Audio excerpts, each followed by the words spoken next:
Você citou até quando o para a estreia com a Ponte aqui, a questão da ansiedade, né? O time sentiu um pouco, até porque tem muitos jogadores jovens estreando até estrear no Campeonato Brasileiro. Já passaram a segunda rodada, já com um bom jogo no verão. Espera um time já mais solto, por consequência, um melhor rendimento já para o jogo de amanhã. Bom dia a todos. Sem dúvida. Aquilo que eu citei, toda estreia ela é difícil, seja para qualquer nível de atleta.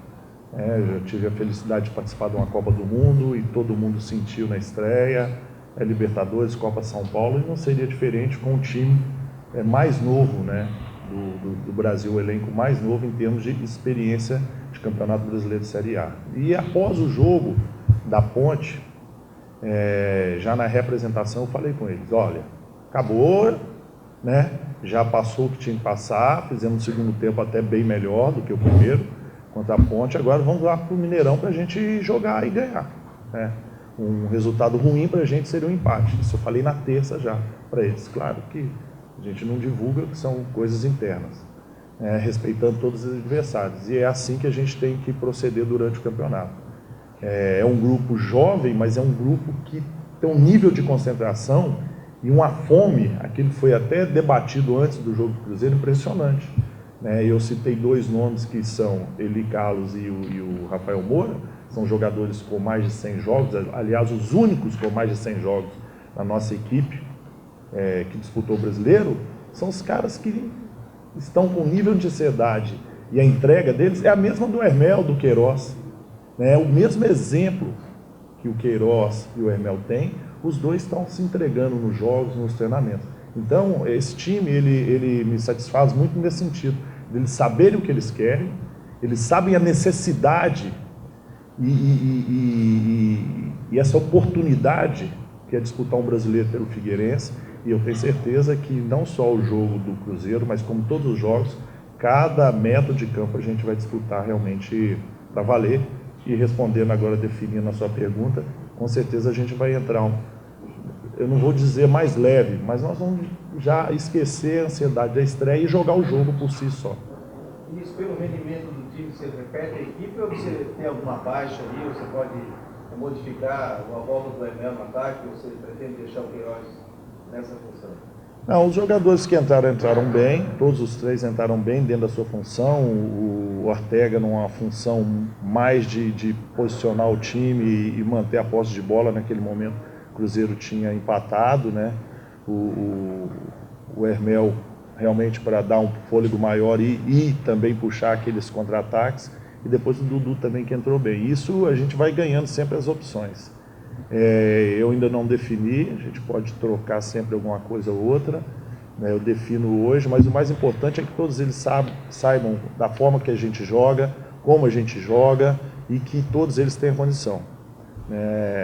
O time está sempre em evolução, está sempre mudando, seja por lesão, por cartão, por estreia de novos jogadores. Dificilmente a gente tem repetido o time, mas o importante é que a gente tem mantido um padrão, principalmente de resultados favoráveis para a gente. Então não defino justamente por isso, porque eu ainda vou analisar o treino de hoje e eu tenho algumas dúvidas com relação a alguns jogadores, sim. Mas sempre nesse sentido, de um estar pedindo passagem para o outro. O Figueirense largou contra a Ponte, que é o adversário do campeonato do Figueirense, vamos dizer assim, o primeiro objetivo que se manteve. Cruzeiro, Santos, São Paulo, Flamengo, todos top de linha, teoricamente, vão brigar lá em cima. É menos complicado vencê-los agora do que no segundo turno, se eu tivesse essa conversa com o grupo, qual é o teu cálculo de temos que fechar o segundo turno com X pontos para não termos trabalho no final. Na verdade, o segundo turno ele é difícil contra qualquer adversário, né? Mais difícil, né? Contra qualquer adversário. Teoricamente, esses reforçam mais, mas também, teoricamente, eles podem perder jogadores também na janela. Mas, óbvio, eles têm um poder financeiro muito grande, vão buscar grandes jogadores que estão na Europa ou sul-americano, que eu acredito que vai acontecer com muitos times aí. Né? Eu não faço uma projeção de cada 3 jogos, eu citei isso outro dia, já participei de todos os tipos de projeções, primeiro turno X, 10 jogos, A3, porque é muito jogo a jogo. Por exemplo, a gente vai jogar com o Santos. Né? Qual a situação do Santos? Se ele viesse de uma derrota em casa, como ele sairia? Já muda a característica. Nós, se tivéssemos ganhado bem do Cruzeiro, ou tivesse perdido de muito, ou tivesse perdido algum jogador. Então, na verdade, essa dedução a gente tem que fazer jogo a jogo, porque não tem como fazer projeção, porque a projeção ela é muito longa e as circunstâncias mudam. Então, eu faço a projeção em cima da circunstância, né? Claro que a gente sempre trabalha em cima da vitória, a gente sempre vai trabalhar em cima da vitória. Uma estratégia, às vezes, mais defensiva, não quer dizer que você não queira vitória. A estratégia é para você conseguir ganhar aquele jogo em si. Então, a gente não faz projeção, eu, pelo menos, passo isso para meus jogadores, a gente tem uma tabela montada no vestiário, obviamente, a gente sabe o número de jogos, o número de pontos que a gente precisa alcançar para ter as faixas de saída de rebaixamento, Sul-Americana, Libertadores, nós temos tudo definido. Porém, o nosso jogo, a nossa meta é ganhar jogo a jogo. Isso, ainda nessa linha da pergunta do Sérgio, tenta para esperar desse Santos aí que vem desfalcado, né? Os jogadores que estão fora do time, jogadores importantes. Sim, é difícil prever, né? O Santos ele tem uma base aí de bicampeão paulista, um time que já está há quase 2 anos sendo dirigido pelo Dorival e muito bem dirigido. Ele tem uma base de 7 jogadores, se não me engano, mesmo com a saída dos 3, com mais de 100 jogos com a camisa do Santos. Então é um time praticamente definido, com um sistema de jogo, a movimentação definida. Eu já joguei contra eles esse ano pelo Paulista. Um time rápido, que gosta de jogar, às vezes, aparentemente, deixa jogar para ter o espaço que eles necessitam. Então tudo isso a gente vai passar para os jogadores, treinar, obviamente, né, mas sabendo que é o respeito, independente de quem estiver daquele lado, tem capacidade, tem qualidade e tem uma característica que o Santos busca, que são jogadores jovens e rápidos. Então nós temos que estar muito organizados, precisamos muito da ajuda da torcida, né, e do nível de concentração dos nossos jogadores também. A bola parada, né, muito importante no futebol, e a gente tem uma certa dificuldade no gol, tem conseguido fazer mais para o time do Mineirão. Elas são uma das coisas que a gente trabalhado no caso, é uma coisa que está pedindo para os jogadores para que tenha uma concentração maior nesse tipo de jogada, tanto que sem dúvida. Principalmente, óbvio que a gente começa a trabalhar, ter uma base, é a parte defensiva, né? Pode ver que nós sofremos muito poucos gols, talvez um gol de bola parada do Brusque, que era um dos primeiros jogos nossos, que ainda estávamos organizando, né? Então a gente trabalha muito a bola parada, principalmente essa defensiva. Quando a gente fala bola parada, é tiro de meta, arremesso lateral, falta do time no meio campo, como a gente distribui, falta do time numa lateral, aí as faltas laterais, né? Tudo isso a gente trabalha, são muitos detalhes.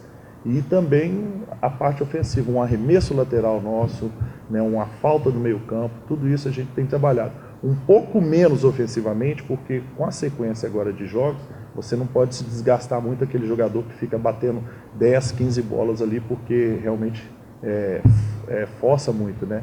Mas sem dúvida eles entendendo o que a gente quer, como foi esse gol agora, a gente vem buscando já esse gol, principalmente de escanteio, ele premia um pouco em cima daquilo que a gente vem fazendo. Como é que você está encarando a situação da lateral direita?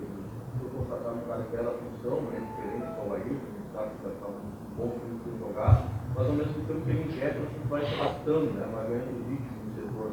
Como é que está balançando essa situação? Ele chegou para ser o cara dali, mas tem alguém que está ganhando espaço. Sim, de forma natural, respeitando, e assim, tudo que eu sempre falo com relação à contratação. Quando a gente contrata um jogador, a gente tem que manter o nível de ansiedade baixo, colocar ele no momento que nós todos da comissão acharmos interessante para a gente ganhar uma contratação. A gente não pode ter ansiedade, coloca o jogador, né? Suponhamos, poderíamos ter colocado o Ayrton num jogo fora de casa, contra um time rápido, que é o Weber, né? Lá, sem o ritmo, hoje poderíamos ter queimado uma contratação. Então a gente tem que ter tranquilidade, eu conversei com todos eles, vou conversando, para que quando ele entrar, aí a gente ganhe esse jogador.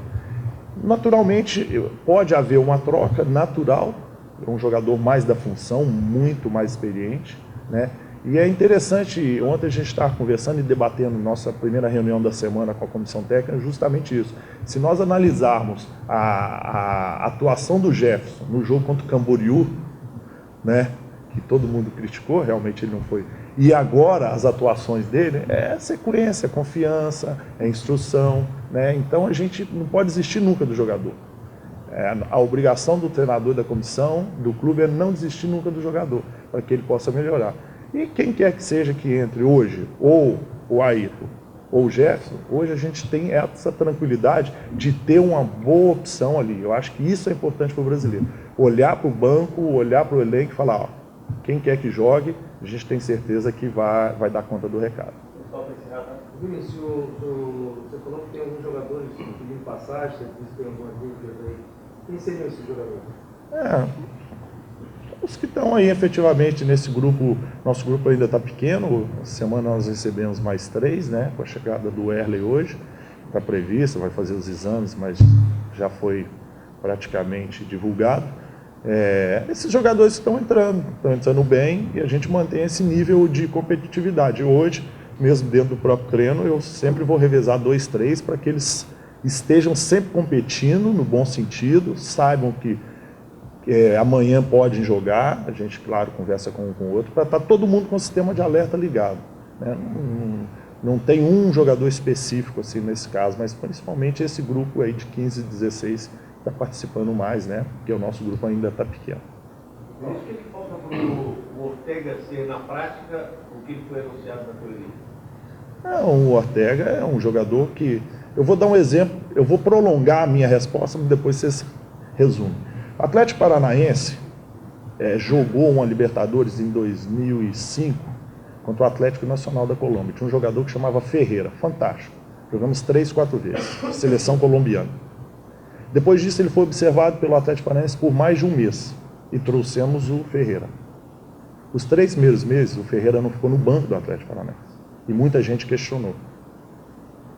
Adaptação, tinha casado, língua, uma série de coisas. E depois, por 4 anos, Ferreira foi o principal jogador do Atlético Paranaense. Principal, eu sei porque eu tentei levar para o Fluminense e naquela época foi pedido mais de 4, 5 milhões. Então, adaptação. Então, nós estamos falando de um jogador que estava totalmente conhecido pela nossa comissão e pelo clube. O Ferreira, o Ortega, é um jogador, não vou dizer isso, porque ele estava jogando normalmente na Colômbia, mas é um processo de adaptação. Hoje, se vocês... ontem nós acompanhamos o treino lá, um coletivo, está treinando muito bem. Ele já está adaptado, ele já está praticamente pronto, ele vai só esperar a oportunidade dele. Hoje ele briga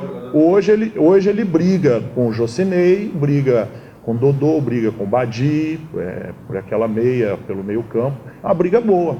Ele tem entrado, a gente tem colocado gradativo, e a partir do momento que ele tomar conta e o espaço dele, ele vai ser naturalmente o titular do time, né?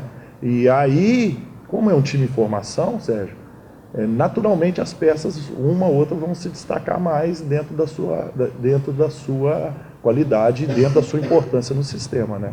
Eu não me preocupo muito com essas coisas, eu preocupo muito mais, claro, na minha função com o grupo, e me preocupo muito em colocar cada jogador na sua melhor condição. Eu diria hoje que, pelo que eu encontrei, o Ortega, claro, ele estava no DM, mas hoje ele está totalmente integrado ao grupo. Os jogadores adoram ele, assim, é um cara muito simpático, até tímido, e que tem demonstrado uma qualidade nos treinamentos muito grande. E vai nos ajudar com certeza. Pessoal, obrigado, Vinícius. Muito obrigado. Moçada, bom dia para você.